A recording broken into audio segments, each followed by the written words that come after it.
Kenyataan Perdana Menteri Anwar Ibrahim bahwa Malaysia sedia berunding dengan China mengenai pertindihan lokasi cari gali petroleum oleh Petronas bukan bermakna mengiktiraf zon ekonomi eksklusif itu milik negara tembok besar berkenaan.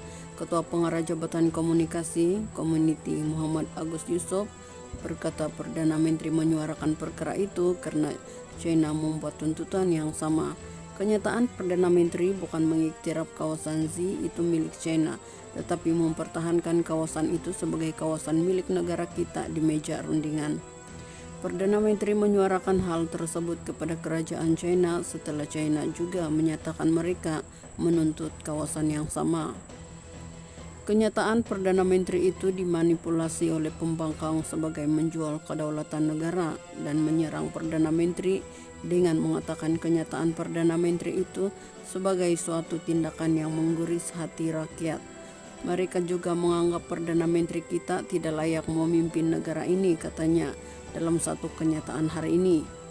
Pada 5 April lalu, Anwar berkata tiada penyelesaian mudah bagi tuntutan bertindih wilayah di Laut Cina Selatan, tetapi masalah itu bukanlah sesuatu yang tidak dapat diatasi selagi ada ruang dialog.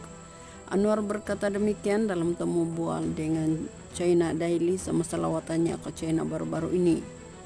Dalam temu bual dengan syarikat media berbahasa Inggris terbesar di China itu dan diterbitkan pada Selasa 4 April, Anwar menegaskan isu Laut Cina Selatan tidak seharusnya menjadi isu besar dan dialog dengan negara-negara ASEAN lain yang turut menuntut hasil sumber laut itu harus dilihat sebagai jalan penyelesaian.